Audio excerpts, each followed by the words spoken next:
আপনাদের স্বাগত জানাচ্ছি এবং আপনাদের মাধ্যমে আরও বেশি সংখ্যক নাগরিকের কাছে কিছু বার্তা পৌঁছে দেওয়ার চেষ্টা করব। ডক্টর শশী পাঁজা রাজ্যের মাননীয় মন্ত্রী এবং আমি কুণাল ঘোষ। দেখুন, আপনারা জানেন সংসদে একটা ভয়ঙ্কর কাণ্ড ঘটেছে এবং নিরাপত্তা বলে যে কিছু নেই সেটা প্রমাণিত। এবার সংসদের মধ্যে জঙ্গি হানা স্টাইলে যেভাবে ঝাঁপ দেওয়া হয়েছে, যেভাবে কিছু অ্যাক্টিভিটিস হয়েছে, যে কোনো বড় ধরনের আরও বড় ঘটনা ঘটে যেতে পারত। ফলে সেই জায়গায় আমাদের খুব স্পষ্টভাবে কিছু বক্তব্য রয়েছে। খুব সংক্ষেপে বলতে গেলে আমরা পরিষ্কার বলতে চাই, এই ঘটনা কেন্দ্রীয় সরকারের, কেন্দ্রীয় স্বরাষ্ট্র মন্ত্রকের চূড়ান্ত ব্যর্থতার প্রমাণ।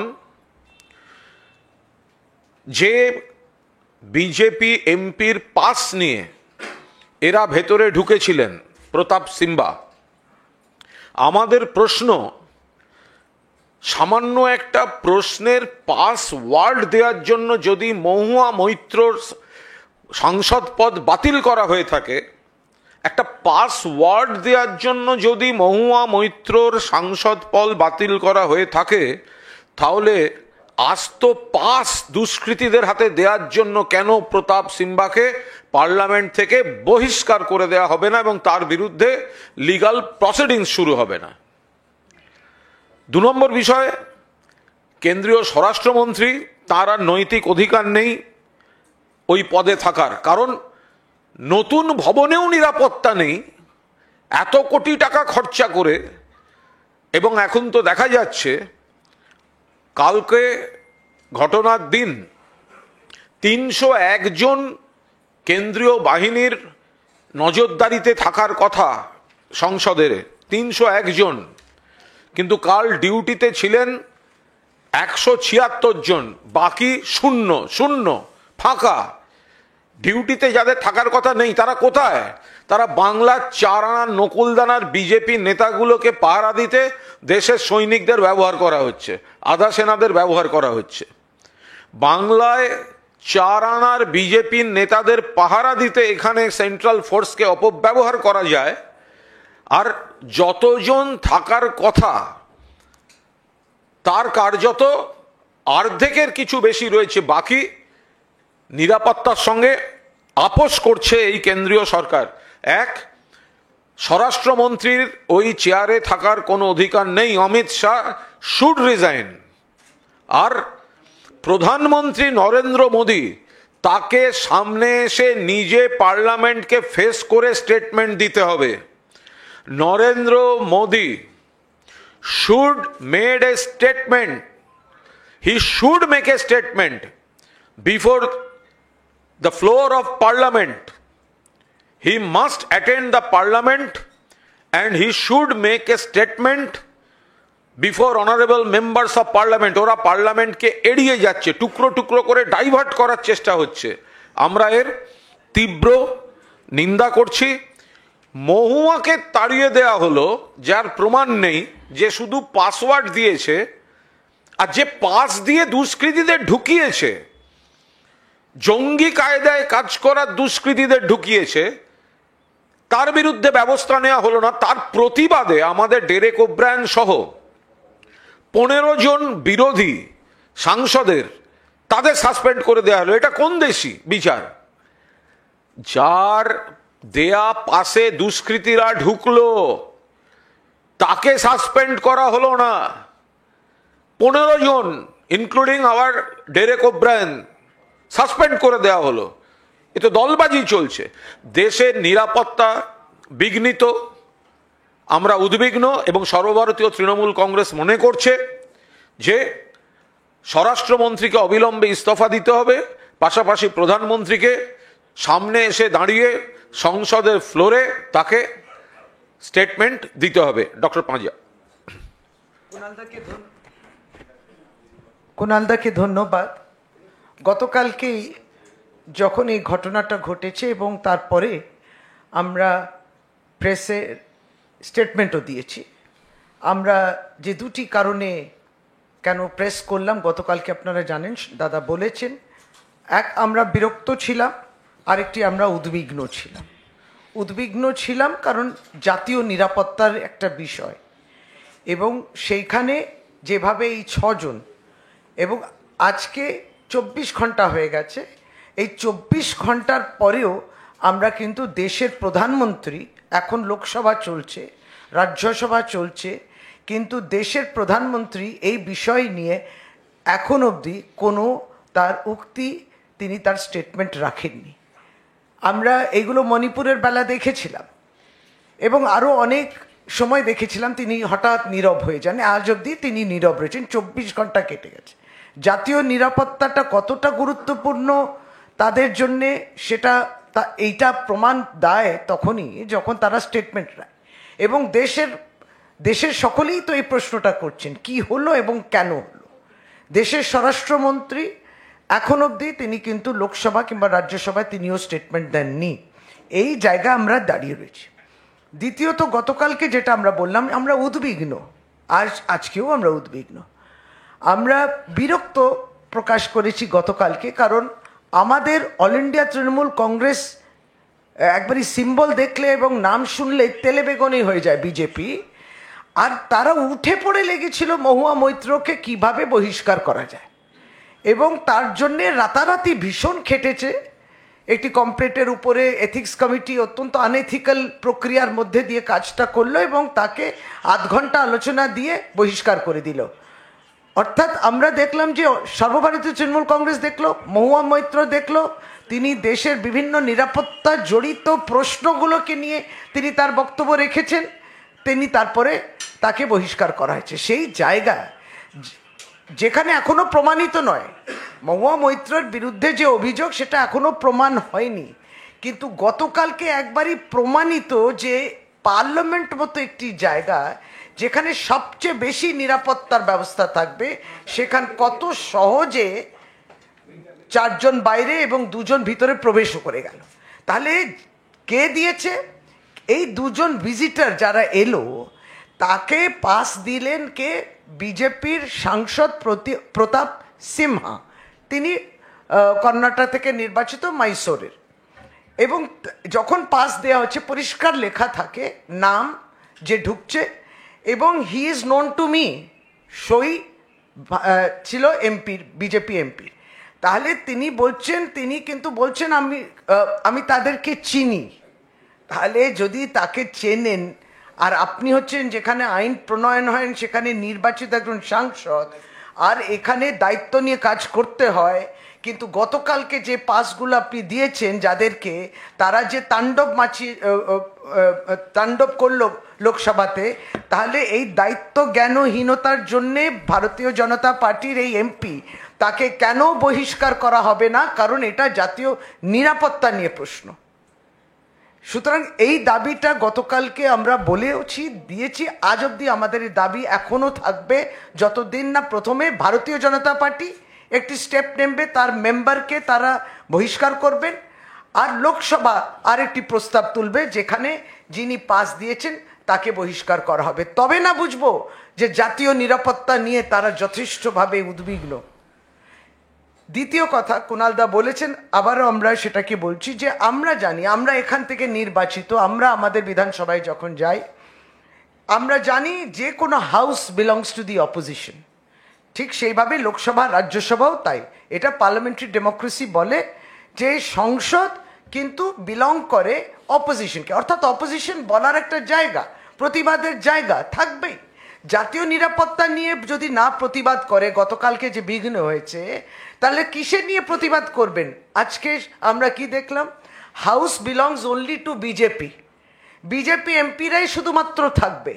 কারণ অল ইন্ডিয়া তৃণমূল কংগ্রেসের একজন এমপিকে এক্সপেল করে দেওয়া হলো, বহিষ্কার করে দেওয়া হয়েছিল কিছুদিন আগে লোকসভা থেকে, আর আজকে 15 জনকে সাসপেন্ড করে দেওয়া হয়েছে। 14 জন বোধহয় লোকসভা থেকে আর 1 জন রাজ্যসভা থেকে, এবং তার মধ্যে সর্বভারতীয় তৃণমূল কংগ্রেস থেকে মনোনীত ডেরেক ওব্রায়েন। অর্থাৎ house does not belong to the opposition. এই হাউসটা শুধুমাত্র বিজেপি সাংসদরাই থাকবেন এবং তারা আর প্রতিবাদও করবেন না। এই প্রতিবাদের জায়গা যখন প্রতিবাদ করছেন তখন তাদেরকে সাসপেন্ড করা হয়, এটা আমরা দেখলাম। তৃতীয়ত যেটা বলছি যে এটা আমরা এক ধরনের আমাদের অভিমানই মনে করতে পারেন কিংবা আমাদের একটু ছোট্ট করে ক্ষোভও মনে করতে পারেন যে যখন মহুয়া মৈত্র বহিষ্কার হলেন, সর্বভারতীয় চ্যানেল, রাজ্যের চ্যানেল সকলেই কিন্তু এইটা নিয়ে বহু ডিবেট, এবং এই সমস্ত ডিবেটেতে আমরাও তৃণমূল কংগ্রেসের পক্ষ থেকে অংশগ্রহণ করলাম। আমরা আমাদের বক্তব্য রাখলাম, সবটা রাখলাম, সবাই বক্তব্য রাখলো, বেশ লড়াই হচ্ছে সব কিছু।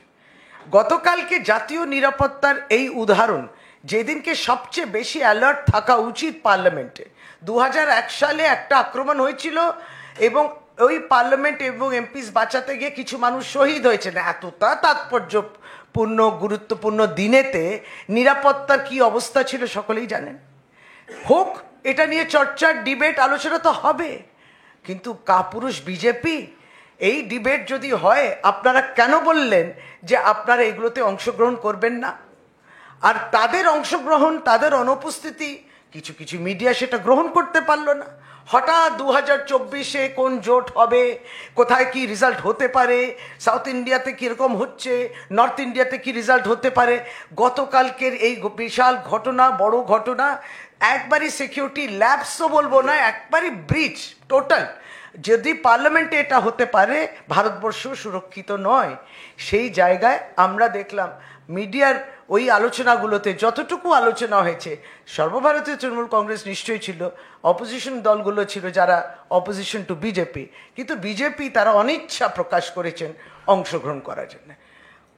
দাদা বলেছেন যে কোথায় কোথায় খামতি ছিল, আজকে সমস্ত পেপারেও বলেছে, এবং যারা ছোট্ট বলছিলেন এটা একটা ছোট্ট বিষয়, গতকালকে আজকে দেখা যাচ্ছে 1.5 বছরের পরিস্থিতি ছিল যারা গতকালকে ঘটনাটা করেছে ইত্যাদি ইত্যাদি, এগুলো তো সব হবে, ইনভেস্টিগেশন হওয়া উচিত।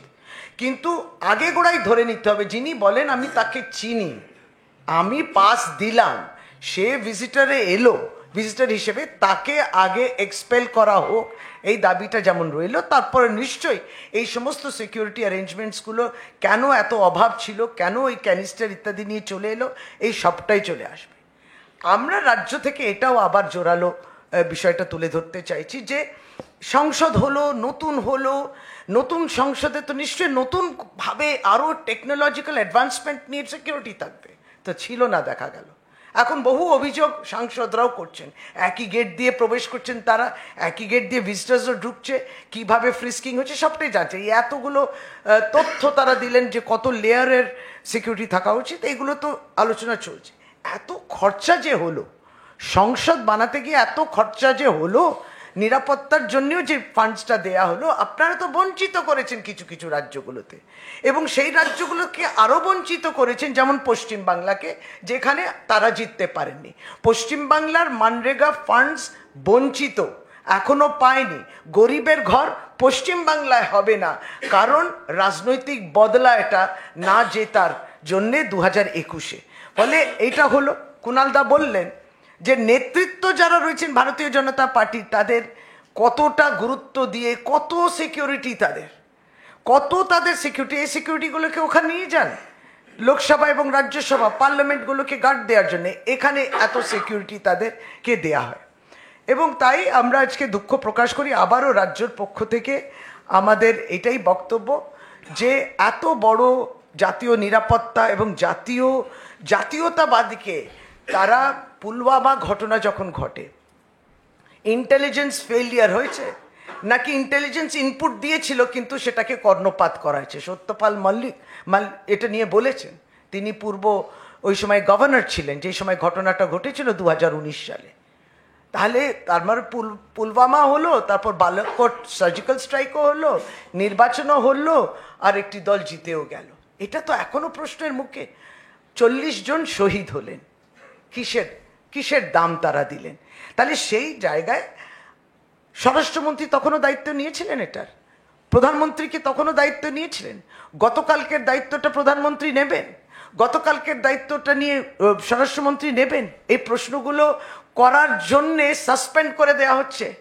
আর বাকি পার্লামেন্ট উইন্টার সেশনে এরা থাকবে না, অপোজিশন থাকবে না, এই প্রশ্নগুলো করা হচ্ছে। এই প্রশ্ন থাকবে, সারা ভারতবর্ষের এই প্রশ্ন। কোয়েশ্চেন,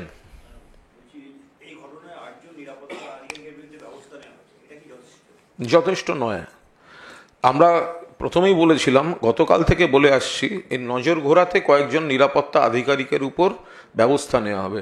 প্রথম কথা, যে বিজেপির সাংসদ পাসটা ইউজ করেছিলেন তার বিরুদ্ধে এখনো ব্যবস্থা নেওয়া হয়নি কেন? আমাদের সাংসদ আইনজীবী কল্যাণ বন্দ্যোপাধ্যায় খুব স্পেসিফিক্যালি বলেছেন যে এটা জঙ্গি হানার সঙ্গে সমতুল্য অপরাধ করেছে যারা এই হামলাটা করেছে কালকে। তো তাদের বিরুদ্ধে যে লিগ্যাল স্টেপ নেওয়া উচিত, সেটা তো সেই সঙ্গে যিনি তাদের ঢোকালেন, মহুয়া মৈত্র পাস ওয়ার্ড দিয়েছে বলে তার সাংসদ পদ খারিজ হয়, আর যে পাস ইস্যু করে দুষ্কৃতীদের ঢোকাচ্ছে সে পার্লামেন্টে বসে থাকবে? এটা কোন দেশি বিচারিতা, কোন দেশি আইন? এটা হয় নাকি কখনো? যদি মহুয়া মৈত্র শুধু পাস ওয়ার্ড দিয়েছেন একটা প্রশ্নের, তাও সেটা প্রমাণ সাপেক্ষ, কোনো অভিযোগ প্রমাণিত নয়, তাতে পার্লামেন্ট থেকে সরিয়ে দেওয়া হলো। আর যিনি পাস দিয়েছেন তিনি ভেতরে বসে আছেন, যারা প্রশ্ন তুলছে 15 জন সাংসদ, তারা সাসপেন্ডেড। এটা সংসদ চলছে, হয় নাকি কখনো? ফলে এর দায় স্বরাষ্ট্র, কাল 301 জন, দিল্লির সূত্রেই আমরা এই তথ্য পাচ্ছি, 301 জন সিকিউরিটি পার্সোনালের পার্লামেন্টের দায়িত্বে থাকার কথা ছিল, 301 জন। তার বদলে 176 ছিলেন। কেন? কিসের জন্য? বাকিরা ছিলেন না কেন? কোথায় গেলেন? কেন সেই নিরাপত্তার ল্যাপস হবে? নিরাপত্তা ভেঙে চুরমার হয়ে যাবে। আর পার্লামেন্টের গ্যালারিতে পৌঁছানো বড় কম কথা নয়, একের পর এক ফেজ টপকে পার্লামেন্টের গ্যালারি অবধি যেতে হয়। তাহলে কারা দায়িত্বে ছিলেন? হয় সম্পূর্ণ ব্যর্থতা, আর নয় বিজেপি জেনে শুনে এটা করিয়েছে। দুটোর মাঝামাঝি কিছু হতে পারে না কিন্তু। তো ফলে কয়েকজন আধিকারিককে সাসপেন্ড করে এ তো চোখে ধুলো দেওয়ার চেষ্টা। স্বরাষ্ট্রমন্ত্রীর এই দায় নিয়ে ইস্তফা দেওয়া উচিত, এবং প্রধানমন্ত্রী পার্লামেন্টে এসে তার উচিত স্টেটমেন্ট দেয়া। কেন, কিসের ব্যর্থতায়, কিভাবে ঢুকলো? বিজেপি সাংসদ যিনি পাস ইস্যু করেছেন তার বিরুদ্ধে তারা কি কি ব্যবস্থা নিলেন? কোন এনকোয়ারির মুখে সেই বিজেপি সাংসদ পড়ছেন? তার কোনো উত্তর আমরা এখনো পর্যন্ত পাচ্ছি না। যারা প্রশ্ন করছেন তাদেরকে পার্লামেন্টের বাইরে পাঠিয়ে দেওয়া হচ্ছে।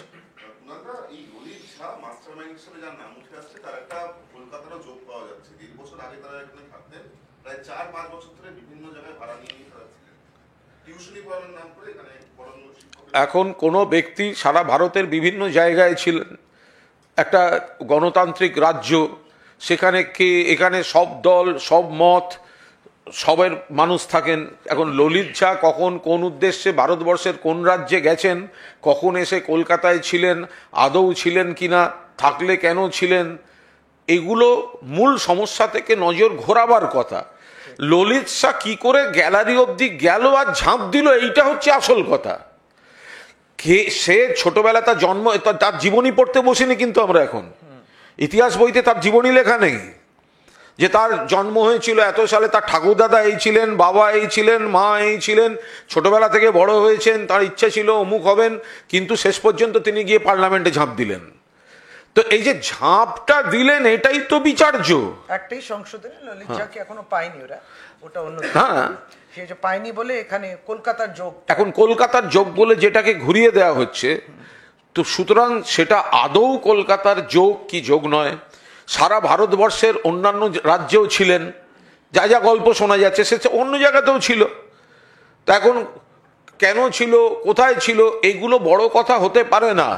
আসল কথা হচ্ছে সে গ্যালারিতে ঢুকলো কি করে, ঝাঁপ দিল কি করে, সঙ্গে ওই রঙিন গ্যাসের চিপ থাকলো কি করে।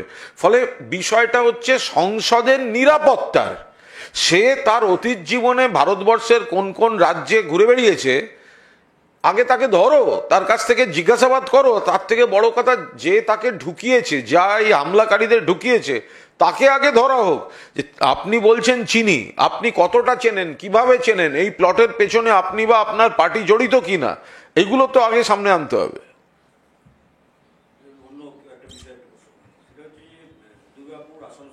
আর একটা বিষয় বলে দিই, আমাকে একটু আগেই একজন সাংবাদিক, আমি নাম করছি না, আমাকে নাম করতে বারণ করেছে, আমাকে জিজ্ঞাসা করেছেন যে এই ললিত ঝার সঙ্গে নাকি কোনো অতীতে অন্য দলের কোনো সামাজিক কর্মসূচিতে ছবি দেখা গেছে। আমি তাদের ভাই বলি, শুভেন্দু যদি এখন গ্যালারি থেকে ঝাঁপ দেয়, তার সঙ্গে কি তুমি তৃণমূলের যোগ বের করবে? শুভেন্দু যদি ঝাঁপ দেয়, তো শুভেন্দু কোন দলের? সে অতীতে তৃণমূলে ছিল, তাকে পার্লামেন্টে কে ঢোকাচ্ছে, পাস কে দিচ্ছে, এটা তো বিচার্য হবে। সুতরাং পুরনো ছবি দেখিয়ে যদি গল্প করার হয়, প্রথম উত্তরটা শুনে নাও।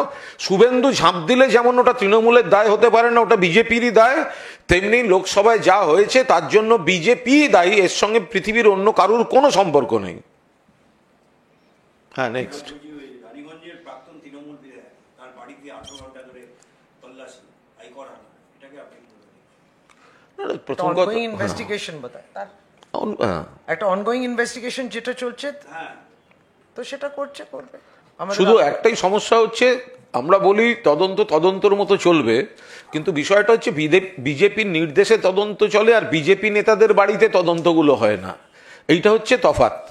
ফলে বিজেপির কথায় চলতে গিয়ে এজেন্সিগুলো তাদের বেসিক ক্রেডিবিলিটি হারাচ্ছে। এখন কোথাও কোনো তল্লাশি বা কোথাও কোনো কিছু হলেই এটা বোঝা যায় যে তিনি বিজেপির নন, আর বিজেপির কোনো রাজনৈতিক উদ্দেশ্য সাধনের জন্য তাদের ব্যবহার করা হচ্ছে। মানুষই সন্দেহের চোখে দেখে।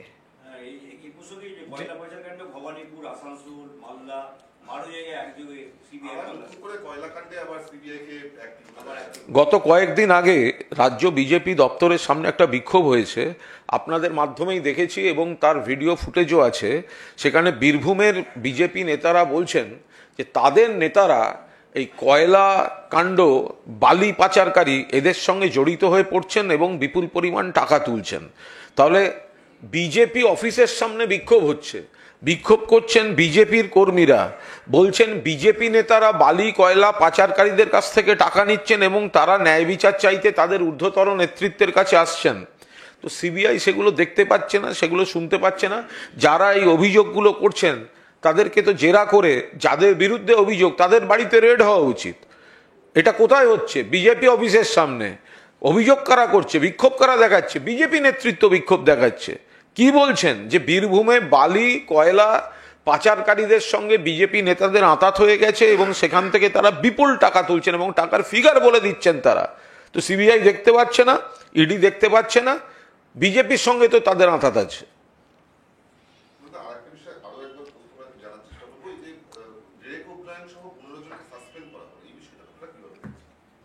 না, এটাই আমি আগেও বললাম, আবারও বলি, যে আমরা একটা গণতন্ত্রের প্রক্রিয়ার মাধ্যমে নির্বাচিত হই এবং যতজন নির্বাচিত তার মধ্যে কিছুজনকে আমরা মনোনয়ন করার দল সেই সুযোগটা পায়।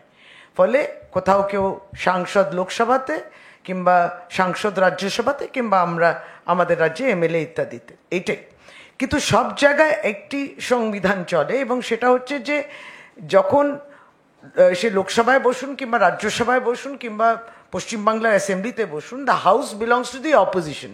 এটা বারবার এই সম্মানের জায়গা, এই ধৈর্যের জায়গা থাকতে হয় যারা রুলিং পার্টি থেকে নির্বাচিত হয়েছেন, এবং সেখানে অপোজিশন একটা বলার সুযোগ সবসময় পায়। প্রথম প্রশ্ন তারা করেন, প্রথম বক্তব্য তারা রাখেন যে কোনো ডিবেট ইত্যাদি আলোচনাতে।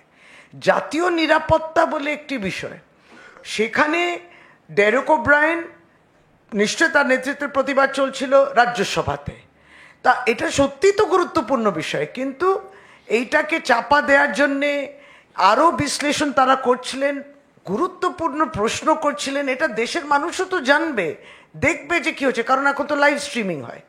কিন্তু তাকে এই যে অপোজিশনের যে ভয়েসটাকে বলে না, মাজল করে দেয়া, বন্ধ করে দেয়া। একই তো ক্যামেরা তো থাকবে শুধু যিনি চেয়ারম্যান কিংবা স্পিকার তার উপরে। যখন বক্তব্য রাখছেন তখন পরিষ্কারভাবে আসে না। প্রতিবাদ কে করছেন আপনারাও দেখতে পাচ্ছেন না, কিন্তু আমরা তো বুঝতে পারছি যে যারা প্রতিবাদ করছেন তারা কারা কারা করছেন, এবং এটা যথার্থভাবে জাতীয় নিরাপত্তা নিয়ে প্রশ্ন। ওই একই কথা দুবার আমরা বলবো যে জাতীয় নিরাপত্তার কালকে যে ঘটনাটা ঘটেছে, যেই দিনটা অত্যন্ত তাৎপর্যপূর্ণ, যেখানে আরও বেশি সরকার, লোকসভা সকলে গুরুত্ব দিত, দিল্লি পুলিশ যেটা স্বরাষ্ট্র দফতরে অধীনস্থ, এবং সিআরপিএফ সহ বিভিন্ন পুলিশ যারা ইনচার্জে থাকেন, এইটা তো অ্যাকাউন্টেবিলিটি থাকবে না সিস্টেমে। আমাদের এটাই, এই দায়বদ্ধতা নিয়ে ডেরেক ওব্রায়েনের প্রশ্ন থাকবে।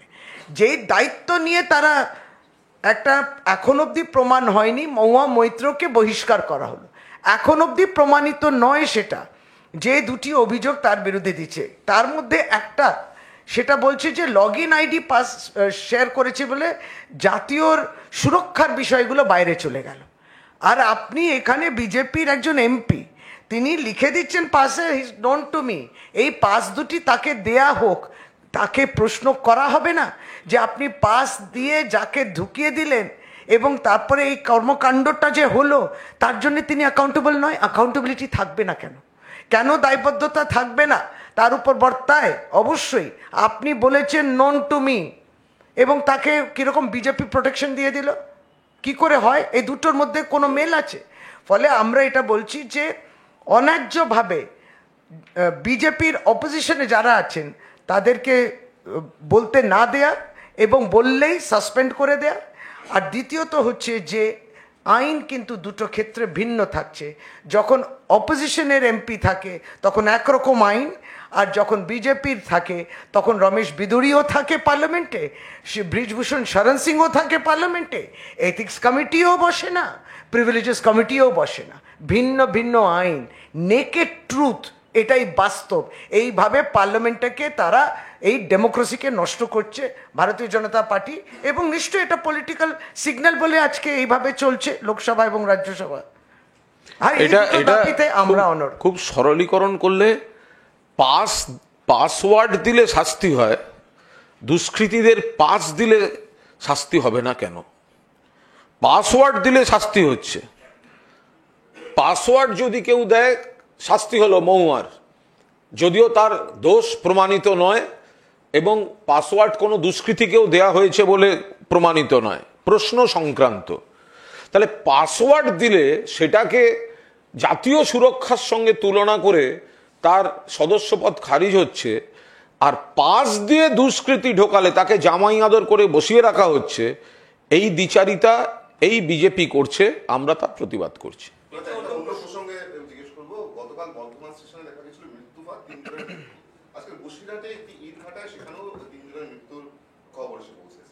না, দুর্ঘটনা দুর্ভাগ্যজনক। ইটভাটায় কি হয়েছে স্থানীয় প্রশাসন দেখছেন, কোনো কারখানা বা যেখানে উৎপাদন চলে সেখানে দুর্ভাগ্যজনকভাবে কিছু দুর্ঘটনা মাঝে মধ্যে ঘটে, সেটা কারুর হাতেও হয়তো থাকে না।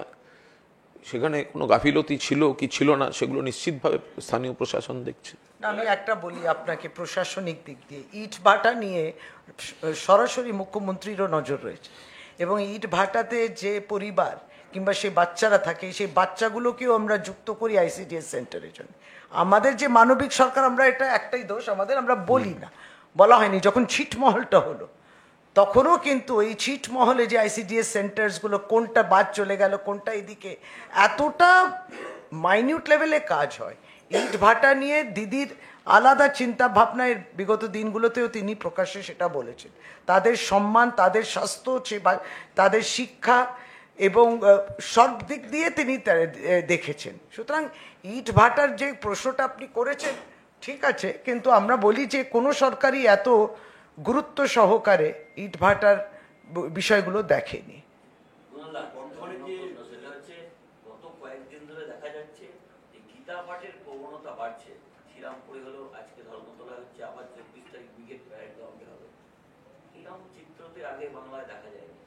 বাংলায় দেখা গেছে, আপনারা দেখাননি।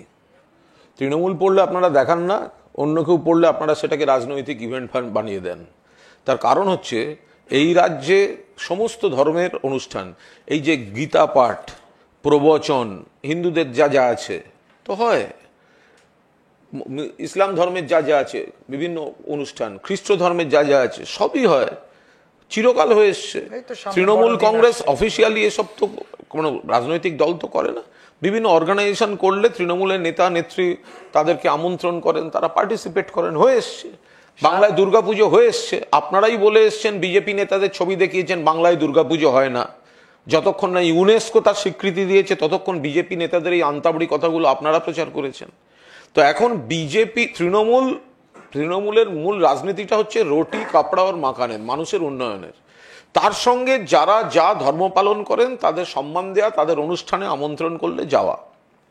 তার আর মানে বিজেপি তৃণমূল কংগ্রেস অংশগ্রহণ করে আর বিজেপি প্রদর্শন করে, এটাই? একদম। বিজেপির ইভেন্টই হচ্ছে সেটা, কারণ তারা রুটি কাপড়া আর মাকানের রাজনীতি করে না, উন্নয়ন করে না, তারা ধর্ম নিয়ে টিকিয়ে রাখতে চায়। ফলে ওদের কাছে এটা হচ্ছে যেটা মাননীয় শশীদি বললেন, আমরা পালন করি, অংশগ্রহণ করি, আর ওরা প্রদর্শন করে। তবে গীতা পাঠ করে ওদের কিছু হবে না, তার কারণ ওরা কৌরব, আমরা হচ্ছি পাণ্ডব। গীতার এফেক্ট ওদের দিকে যাবে না, ওরা হেরে যাবে, আমরা জিতে যাব। শুভেন্দু অধিকারী আজকে বলেছেন নতুন জাগরণ তৈরি হয়েছে, 55,000 গীতা ইতিমধ্যে বিক্রি হয়েছে, আগামীকাল হলদিয়াতে সভা আছে, 50,000 লোক দিয়ে এই ব্যাপারটাকে আরো আমি চ্যালেঞ্জ করছি 50,000 গীতার ক্যাশ মেমো বের করুক। আমি চ্যালেঞ্জ করছি শুভেন্দু অধিকারীকে 50,000 গীতার ক্যাশ মেমো বার করুক, আর ক্যাশ মেমো না যদি বার হয় তাহলে ধরতে হবে 50,000 গীতার প্রোডাকশন কস্ট কালো টাকায়, ব্ল্যাক মানিতে শুভেন্দু অধিকারী ডিল করেছে। 50,000 গীতার ক্যাশ মেমো পেশ করুক, যে 50,000 লোক কিনেছে, তার মানে টোটাল কত প্রোডাকশন ওরা করেছে। যদি ক্যাশ মেমো এবং রিসিট বার করতে না পারে তাহলে ধরে নিতে হবে এই কালো টাকার মালিক শুভেন্দু অধিকারী। বর্ধমানের যে দুর্ঘটনার ব্যাপারে 3 জনের যে মৃত্যু হয়েছে, তাতে রেলের যে যারা রক্ষণাবেক্ষণের দায়িত্বে ছিল এই আধিকারিকদের বিরুদ্ধে জিআরপি গাফিলতির মানে যে ধারা, সেই ধারায় মামলা করে।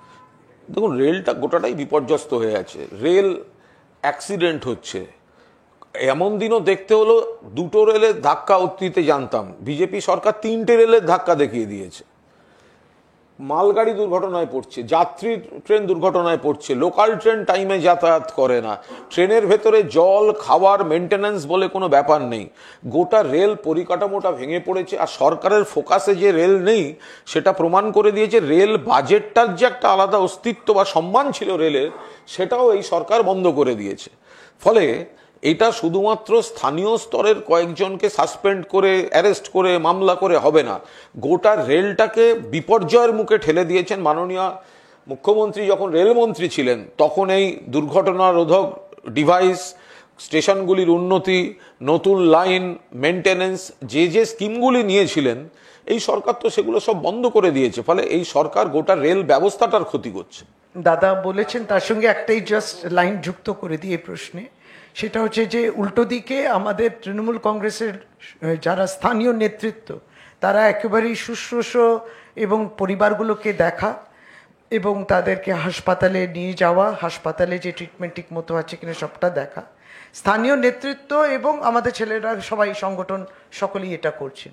অদ্ভুতভাবে নির্বাচিত সাংসদ, বিজেপি থেকে নির্বাচিত আলুওয়ালিয়াজি, তাকে তো ফোনেও পাওয়া যাচ্ছে না, সশরীর তো দূরের কথা, কনস্টিটিউয়েন্সির যে খবর রাখে না, আগামী দিন কনস্টিটিউয়েন্সি তারও খবর রাখবে না, এটাই আমরা জানি।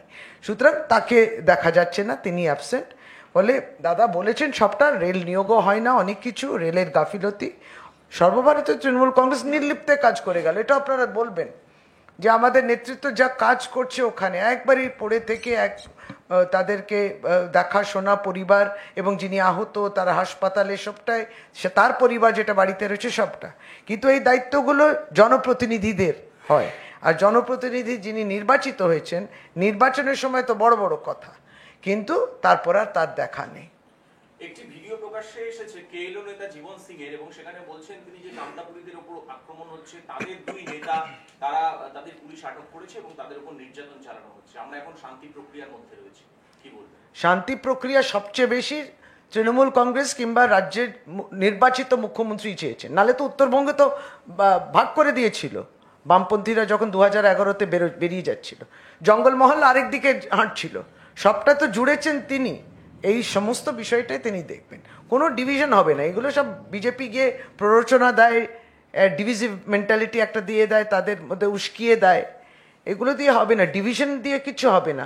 সকলে একসঙ্গে থাকবেন, উন্নয়ন সকলের জন্যে, এটাই মমতা বন্দ্যোপাধ্যায় এবং সর্বভারতীয় তৃণমূল কংগ্রেস বলেছে। পুলিশি আক্রমণের কথা বলছেন, তাই না? না, এগুলো ভিত্তিহীন, সত্য। এগুলো ভিত্তিহীন। কোথাও যদি কেউ কোনো কারোর আচরণে কোনো আইন শৃঙ্খলার সমস্যা তৈরি হয়, সেক্ষেত্রে পুলিশকে কিছু পদক্ষেপ নিতে হয়।